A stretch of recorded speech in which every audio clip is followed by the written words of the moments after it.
Welcome back to the Road to National series. In today's episode, I'm going to take you through a dynamic effort lower workout. So my dynamic effort variation for this 3-week wave has just been regular deadlifts, obviously with band tension. So this is the final week in the 3-week wave. So I've had 85% of my 1 rep max, that's bar weight plus band tension, for 3 sets of 5. So these moved quite well. They look like I'm just pulling lethargically to the top. I promise you, I was trying to explode to the top. I said this in my last video as well with bench. It's really depressing because it looks like I'm sort of just coasting the weight to the top. I am trying to rip that bar off the floor and smash it to lock out as fast as possible. So that's sort of the way you can tell if your band tension is right and if your strength curve is right with dynamic efforts, because it should sort of look easy, and particularly at lighter weights, it literally looks like you're throwing the weight around. But yeah, it is a little bit underwhelming watching it back and seeing that it doesn't look anywhere near as fast as it felt or aggressive. But over the 3-week wave in general, the dynamic deadlifts have moved great. So I've been happy with those. Then moving on to the accessories, my first accessory here was belt squats. I did 200 kilos for 2 sets of 15, which is a sizable PR. So I've been doing a lot of belt squats recently since getting this belt squat arm, and for a while I didn't quite take full advantage of it because I was using a regular dip belt with a chain that was like carving up my inner thighs. It was rubbing all the skin off. But since getting a belt squat belt, it is so much more comfortable. If anybody's used a belt squat with a dip belt and you're like, this is just impractically painful, I'd really advise investing in one of these. Even if your gym like just has the belt squat but not a proper belt, you can buy it. It's only like 20 quid for this belt squat belt, and it's worth it because now I'm lifting like so much heavier and actually training the belt squat effectively. So 200 kilos for sets of 15 is fantastic because I originally was belt squatting with like 150 kilos for my working weight. On my last week of my 3-week wave, which this is, I like to go a bit lighter. So I've done heavier belt squats this cycle. I did 250 kilo belt squats. Last week I actually did 300 kilo belt squats, and because of that, it feels like 200 kilos is now a lightweight that I can do for sets of 15, and I did them without knee sleeves.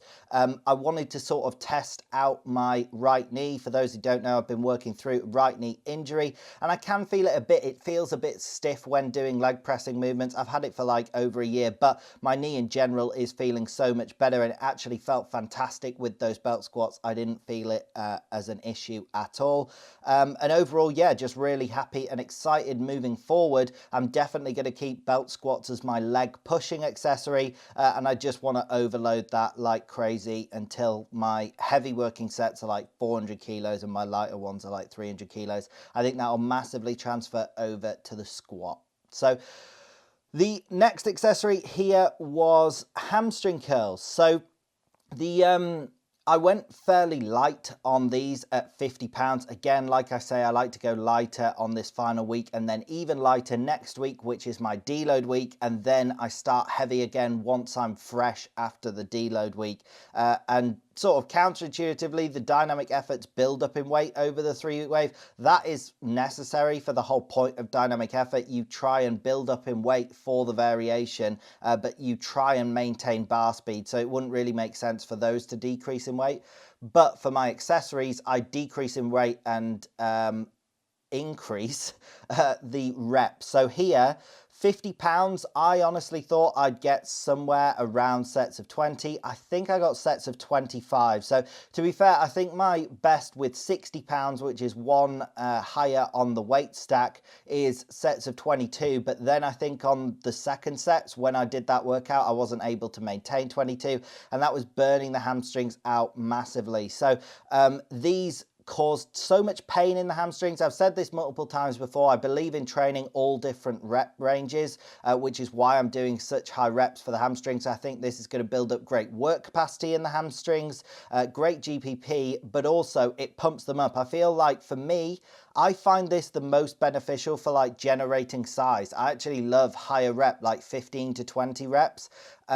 If I was strictly doing bodybuilding. Now, the role of accessories is to bring up weaknesses, to target individual muscle groups, and it is also to increase the size of the muscles. So I like to train all different rep ranges because then I get the benefit of all rep ranges. Obviously, training for strength, doing heavier accessories is going to be great. That's why I do them after my deload week when I'm feeling the most primed. But here, like I said, to build up work capacity and size, I do train higher reps, but this is way more painful than training lower reps. If I was doing like sets of 6 on this, basically the limiting factor is whether you can move the weight or not, and it's really easy to tell if you've gone to failure.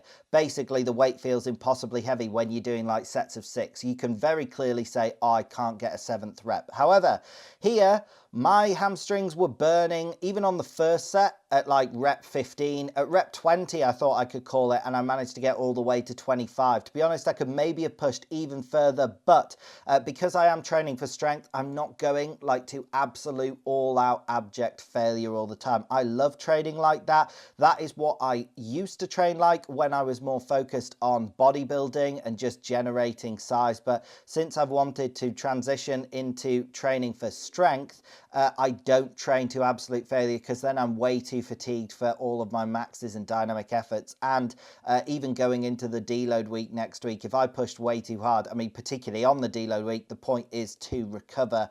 And basically, I want to feel good back on that first week back. And that's when I push all the heavy accessories and I feel like a lot of improvements are made. So yep, that is why I trained those hamstring curls that light, and it was pretty brutal. I needed about 5 minutes to sit out before doing these calf raises, which is the next accessory here. I think I got a set of 12 at 200 kilos on the first set, and then the second set, I think I just got a set of 10. This targeted the calves amazingly. I actually love doing it in these shoes. They're very thin shoes. I use them for deadlifting. They're the Avances 2 shoes or something. I don't actually know the exact name of the shoes. I just bought them because they're great for powerlifting. But they have very little sole because you don't want a sole on shoes for deadlift. They're great at gripping, but it meant that when doing these calf raises, I felt like I could really connect to the calves. I felt like my feet pivoting over that block felt really good in these shoes. So I'm probably going to do it calf raises in these going forward rather than my usual trainers.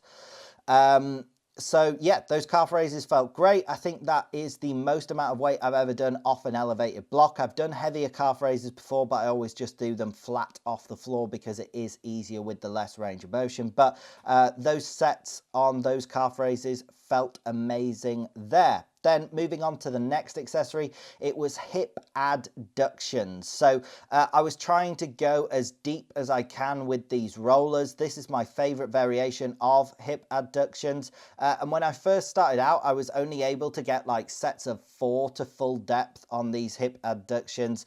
Recently, I got a set of 7 to full depth and sets of 8. So here, I actually managed to push all the way to a set of 10.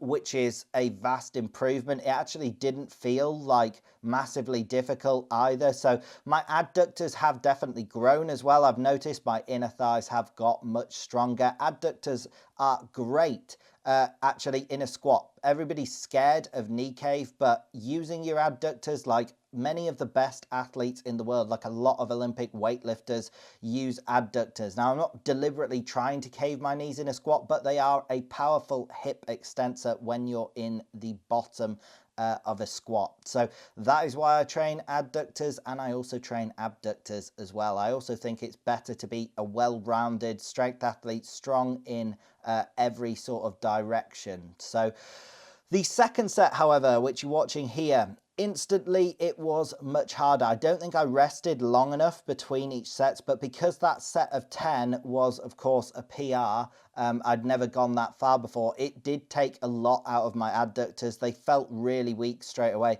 So I think I only got like a set of 5 on this second set. I wasn't even able to get up to a set of 6 or 7 and match what I used to, what I did a few weeks ago. My adductors just completely gave in. So I was still happy with that. Obviously, the set of 10 was just a bit intense and took it out of me for the second set. But next time I do that, I'll try and get 2 sets of 10. And that's sort of how I'll progressively overload that. Then The final accessory here, as always, it is reverse hypers, just for 2 sets of 15 at this weight, just to pump up the posterior chain and get everything feeling good. The glutes, the hamstrings, a tiny bit the calves, but mainly the lower back as well. So just to say as well, last week on my dynamic deadlifts, I said I tweaked my back, and this week I felt absolutely nothing at all. I feel like doing reverse hypers and pumping up the posterior chain and just generally physically preparing it is great. And the only reason I think I tweaked my back last time is, one, it was dynamic effort deadlift, so I was trying to like explode into the deadlift really quickly, and two, I was overextending in the deadlifts and leaning miles back. I think just because when you're attacking a weight, you want to sort of snap full range of motion as far as you can, but there's actually no need. So you'll have noticed at the beginning of this workout, I didn't do that on these deadlifts. I just pulled to regular lockout, and I have no issues since then. So that is it for today's video. I hope you did in fact enjoy the video. If you did, drop it a like, drop it a comment, subscribe, click the bell, all that great stuff, and I hope you have a great day.